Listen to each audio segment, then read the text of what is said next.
Okay,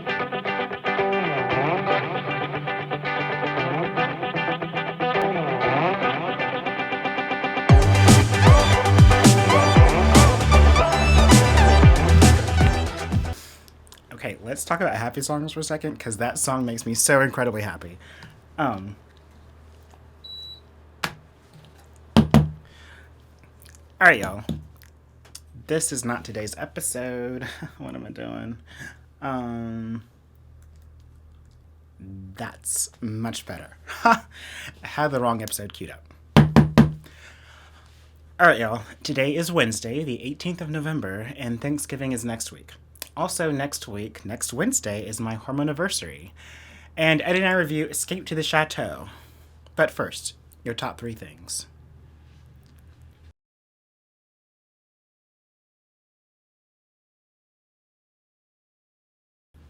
The FDA allows first rapid virus test that gives results at home. U.S. regulators on Tuesday allowed emergency use of the first rapid coronavirus test that can be performed entirely at home and delivers results in 30 minutes. Game changing. The 45th president fires agency head who vouched for 2020 vote security.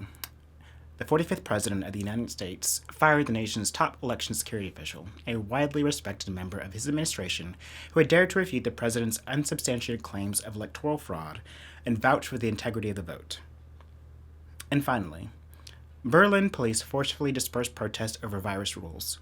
German police used water cannons and pepper spray Wednesday to disperse people protesting coronavirus restrictions in Berlin's government district, after crowds ignored calls to wear masks and keep their distance from one another in line with pandemic regulations. And those are your top 3 things. Visit your newswire of choice, like AP News, like I do, to get the news, the whole news, and nothing but the news. And now, here's Eddie and I reviewing... Here's me. Here's Eddie and me reviewing Escape to the Chateau. I absolutely love this series, and Dick and Angel, and hopefully someday soon, Eddie and I will visit you all. Maybe. Wink, wink, nod, nod. Love you, Chateau. Alright, y'all. It's Ava and Eddie. We're back again doing a review of a series that we've watched. And one series that we really fell in love with over the past month or so, especially with all of the crazy drama of the election, was Escape to the Chateau, which is on the Peacock network. Yeah. If you have Comcast, it's whatever. But it's about this English couple who they buy a chateau in the French countryside. I tend to love docuseries anyway. Yeah. And this is kind of reality docuseries. This man and woman with 2 small kids take their life savings and they pay $400,000, $350,000 for a French chateau, which is a 4 or 5 story castle. 5. That's totally been abandoned for decades and is just fallen in. It's got a moat around it, too. It's got a moat around it. It's 12 acres. It's got 4 or 5 outbuildings. It's got a walled garden. These are British people, which I typically just giggle at all the time, just the British humor that they have. I had seen online where somebody's watched it, said it's pretty good, so I love documentary. Brandon, you recommended it to us. Maybe, yeah. When Patrick mentioned somebody had really liked it. So we watched the whole thing, and like it's 6 seasons, but like in some seasons are only 3 episodes. Yeah, it's very British, but it's wonderfully British in that, like normal American reality TV show is very anxiety. Like, oh my God, what are they going to do? You know what I like? What I loved about it also, it's not one of those. It's not one of those series where you just it just glues you and you can't move, because at night while we went to bed, oftentimes we would have a couple episodes on the TV in the bedroom, and we're watching it, but we're also looking on Facebook, or he's doing stuff online, or I'm doing stuff online. And so, but it's just this pleasing softness, the talk of the lady who's explaining what they're doing. And then Mr. Strawbridge, what was his name? Dick, and then Angel. That's so odd to me that people would call man Dick. Even as Dick. Hey, Dick, how you been? That just seems weird to me. I don't. Just in the same sense, it'd be odd to me to call a woman, "Hey, pussy, how you doing?" That's always seemed odd to me, Dick. But anyway, his name is Dick, Her name is Angel. His wife dyes her hair the most fluorescent red something. It looks beautiful on her. It's gorgeous because she has a very 1950s Yeah, aesthetic she's to her. always painted up just beautifully.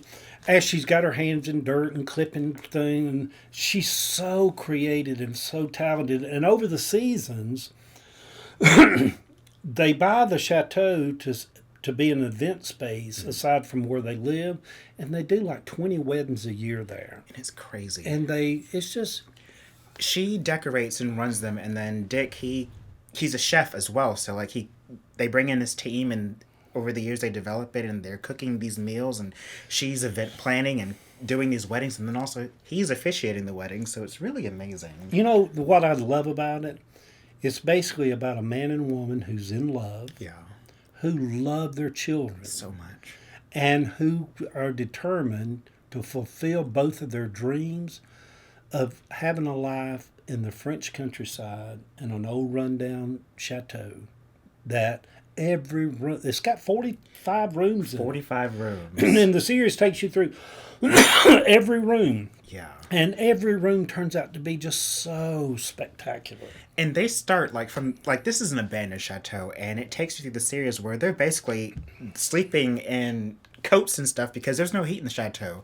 And you watch them go through the process of getting heat, getting plumbing into the chateau. Yeah, they don't even have running water for a period while they live there. And no toilets. And so you see the build out of this chateau and how it goes from just this real rough.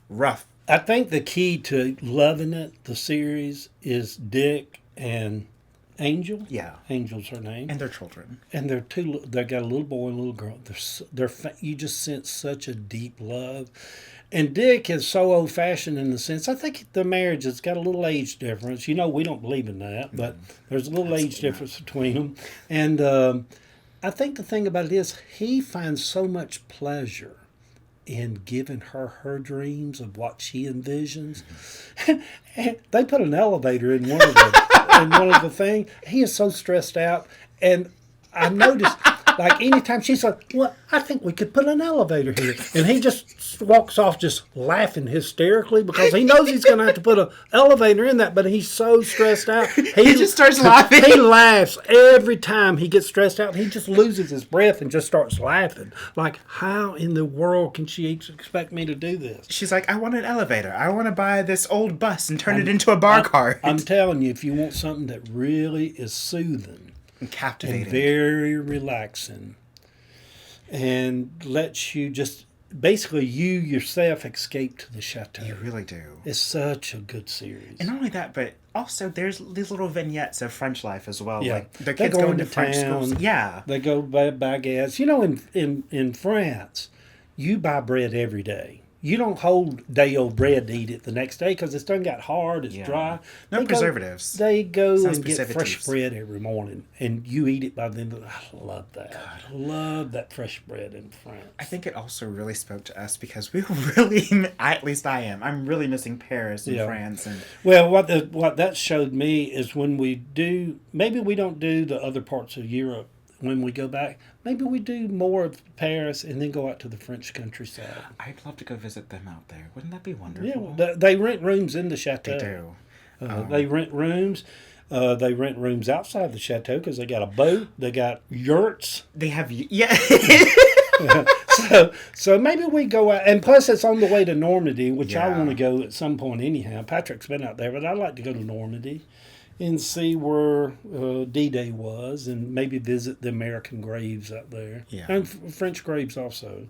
It's worth visiting out there. But I love the little French towns that you can go in, and they always have pastries and bread. Oh my God! Oh my God, we And maybe we go visit a vineyard.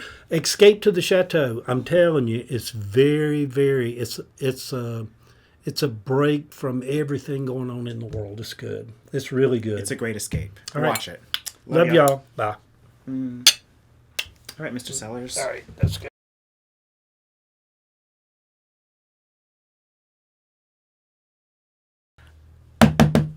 All right, y'all. Still riding a high of celebrating 100 episodes, and also it's very, very hot in here, so hold a second while I disrobe. Don't mind me just adjusting myself. Okay. Let's not flash everyone. It's so very hot in here. So very, very hot. Wow, I totally could have done that during one of the breaks. Silly me. Anyways, still riding a high of celebrating 100 episodes. Although, as I was loading them all into the Facebook's series thingy, it seemed that the actual 100th episode isn't until Friday. I think. I don't know. But we'll find out, won't we? But 100 episodes in, and also celebrating Trans Awareness Week. Let's talk trans for a second. Number one, if you find yourself questioning or you find yourself trans, congratulations. You're amazing, beautiful, and you are valid. I know that until I was ready to come out to more people, I confided in my dear friend Melissa in 2016. For some reason, it just tumbled out of my mouth like, and I'm trans. And it's like, okay, you clearly needed to get that out of you, so let's go from there. I didn't publicly come out until 2019 on NPR in New York, nonetheless. But for 3 years, Melissa was my source of refuge and my confidant. I am eternally grateful to you, Melissa, for you being in my life. And I hope that everyone is as lucky to find at least one person to confide in. And if you need to confide in me, I have a wonderful habit of listening and then completely forgetting. That's how I keep secrets. And it's why my hair is so big under here. Just wait until you see my natural hair. I was also inspired to really transition because of two people I knew peripherally. Gabrielle Claiborne and Theo Kemp. Somehow, through the power of Facebook, Theo and I have maintained a friendship, and because of his visibility and openness with his transition process, it opened the door for me. In a chance meeting with Gabrielle one evening while out at dinner with friends, she dropped in to say hello to mutual friend Jim Swilly, and I was able to hear about her own journey. She has continued to inspire me and fellow Atlantans and was named one of the top LGBTQ persons in Georgia, along with some other incredible people like Jim Farmer, I think Malik Tyree Brown, and who else is on that list? Matt Henney. I don't know how to pronounce your last name. I'm so sorry. I'm name dropping like crazy, but top LGBTQ people in Georgia. Gabrielle is incredibly inspiring, and not only that, but she works to increase diversity in corporations. Thank you, Gabrielle, for inspiring me and so many others that you meet. You have a standing invitation to be a guest on this show, and I'd be delighted to sit with you someday and chat. So then, with all of that swirling about, and then the audition series that I mentioned in previous episodes, and then me deciding to make a short film about being a trans woman, and next thing you know, I'm a lot more comfortable presenting female in public. It was a slow and gradual process for me. My therapist and I talked about all of the steps I took in coming out, a process that started taking place in 2012 and still continues. The milestones are further spread apart and there's less to fear. But at one point, the anxiety was so bad it was giving me intense vertigo, especially, yeah. Now, next week, I'm celebrating 1 year on hormones. Cheers. As I even told in previous episodes, I found a hormone twin. Like, isn't that crazy? We both started at the same time, and they are phenomenal and fabulous. I am me in daily life. And I've had the opportunity in the past year and a half to be cast and act in roles that respect my gender and reflect my experiences in life. Not only that, but I cannot spell because I'm reading my teleprompter, and apparently I just typed too fast because my is spelled YM, and I know exactly what I mean. Anyways, this is just my first class. It's made me a much better performer, and quite an odd how far I've come. One thing I love about the end of the year is taking stock of my life, what I've done, what I hope to do, and how I want to do it. Now, COVID has presented its mixed blessings, but in a way, it's given me and providing me the space to grow into womanhood. Cue the music.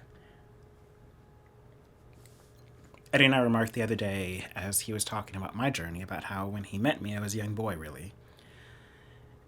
I was legal. I was 21, 22. So fresh-faced. Wait, was I? It's 23, 24. God, I was old. Young, old.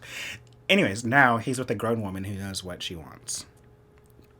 I'm reminded of a Balzac's quote from Sarrazin about a young woman inexperienced in love versus a grown woman. And I mean, now is really the perfect time to cue Beyonce's Grown Woman, but we'll wait to the end of the episode for a dance party.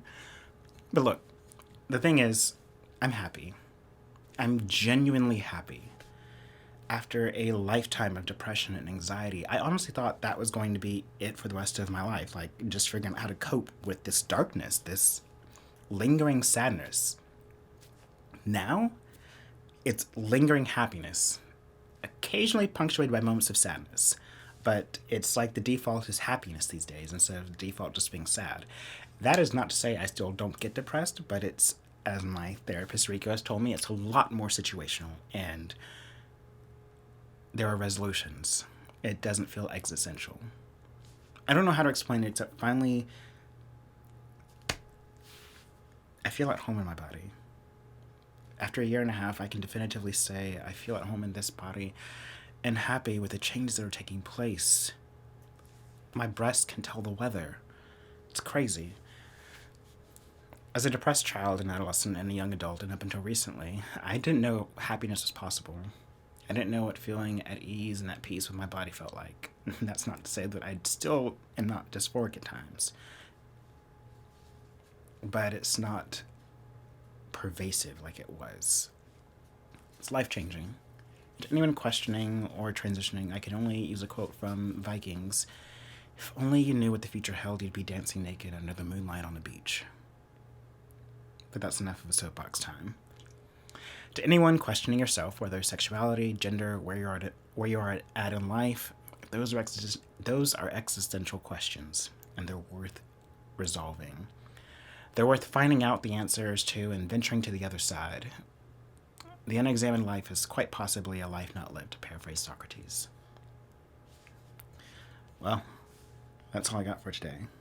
Short episode, no? Tomorrow, as you can tell, so real talk, it's a lot easier for me to film myself and just drop it into an episode versus trying to piece together an interview on the days that I work. So apparently Tuesdays and Wednesdays you get me, the whole me, and nothing but me, except for yesterday because I happened to have that interview somewhat almost cut.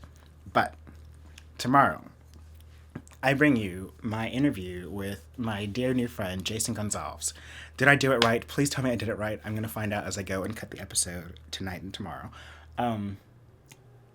He is an incredible writer. He's an incredible person, and I cannot wait to see more of his work. And I already know that he's an incredible actor. Just getting to sit down with him and talk to him.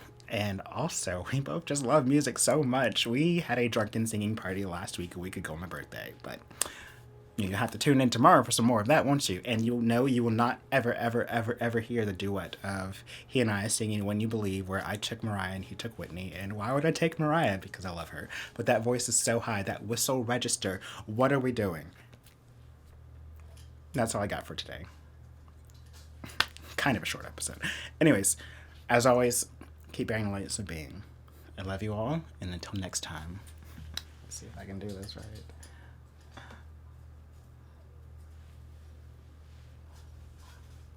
It's not doing it. I will sit there and have so much fun.